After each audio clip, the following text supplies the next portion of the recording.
Some of it's 30 feet, some of it's 15 feet, some of it's 12 feet, depending on the area.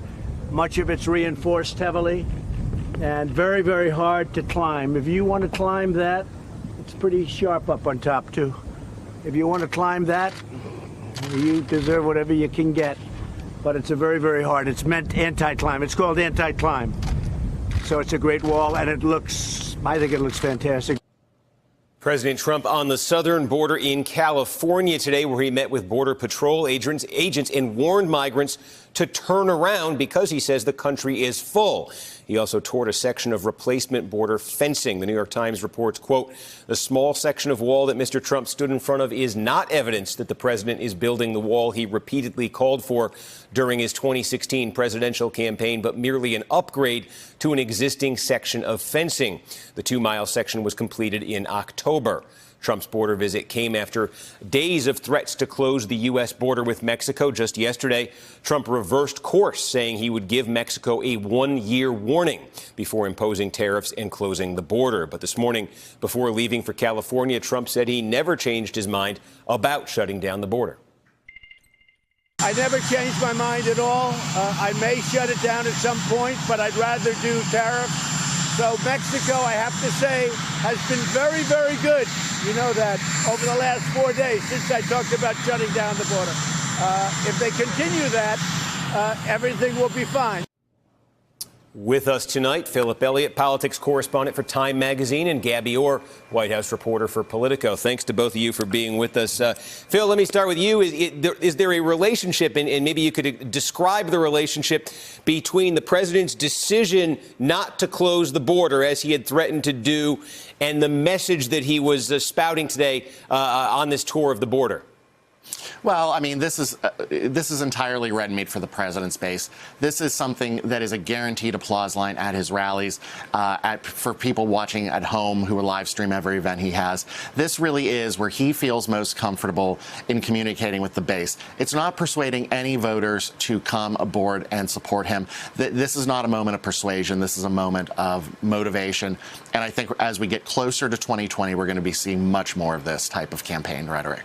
And as we mentioned, a new variation on his message when it comes to immigration. The president today talking about the idea of the country being full. Let's take a listen to that. So as I say, and this is our new statement, the system is full. Can't take you anymore. Whether it's asylum, whether it's anything you want, it's illegal immigration, can't take you anymore. We can't take you. Our country is full. Our area is full. The sector is full. Can't take you anymore. I'm sorry. Can't happen. So turn around. That's the way it is. And Gabby, I think we saw this this week, just in terms of the tension there seemed to be between Trump and sort of Republicans in Washington who get uneasy about this hardline rhetoric on immigration. You have a president there who believes this is the issue, one of the key issues that got him to the White House in the first place. And maybe you have Republicans in Washington who say, hey, it was the president taking that hardline stance on immigration in October, early November 2018 that led in part to that Democratic surge in the midterm election. Right, Steve. What we're seeing now is sort of eerily similar to what happened just before the midterm elections, when nearly every Republican on Capitol Hill was urging President Trump to focus on tax reform, focus on the positive economic conditions. We just had new jobs numbers out today and unemployment figures that are really a net positive for this administration. And yet here he is down in the border in Calexico, California, talking once again about immigration. This is, as Phil said, the issue that he goes back to. It's the one he feels most comfortable talking about. And as we approach the height of a 2020 presidential election, where he's going to be making the case for re-election, he is talking about immigration, much to the chagrin and the frustration of a lot of these same Republican leaders who wish that he had focused on other issues the last time around and worry that there may be the same consequences if he continues down this path. And Phil, there was also the news of the president sort of abruptly withdrawing the nominee to lead ICE, Immigration Immigration and Customs Enforcement, saying he wanted to go, he said, in a tougher direction. I wonder, he does seem to have that appreciation, that fondness, I guess, for what you might say are dramatic gestures. He had the idea of shutting down the border. That's not happening now, at least for the moment. Is this one attempt at a dramatic gesture replacing another?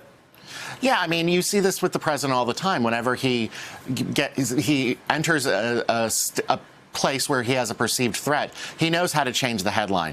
That, you know, he was seeing maybe some of the support go wobbly for him, that, hey, maybe this border wall isn't being built. Maybe we're not getting as tough as we wanted. There are reports that Jared Kushner is working behind the scenes to build a bipartisan immigration coalition similar to what he did on criminal justice reform.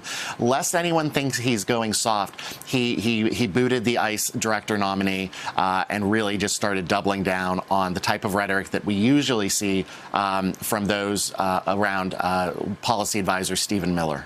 And Gabby, is there any sense, any indication, is there a next? The president started getting into health care, about a week ago, seems to have backed off that again for the moment, now to immigration. Is there another theme he wants to hit after this? Any indication?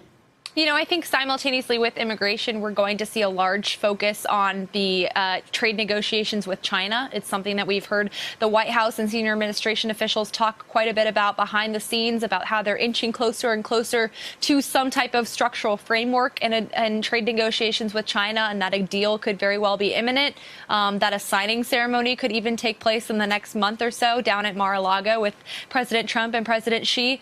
But I do think that immigration is going to be an issue that President Trump plays up right now, especially in the midst of what's happening on Capitol Hill in reaction to the conclusion of the Mueller investigation and this onslaught of investigations that congressional Democrats are leading against this president.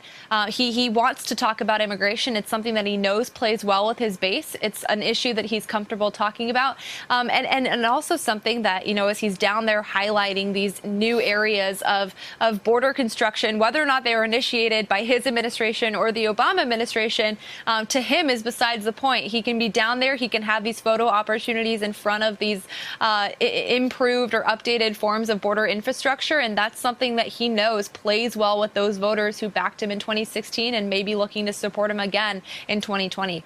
Hey there, I'm Chris Hayes from MSNBC. Thanks for watching MSNBC on YouTube. If you want to keep up to date with the videos we're putting out, you can click subscribe just below me or click over on this list to see lots of other great videos.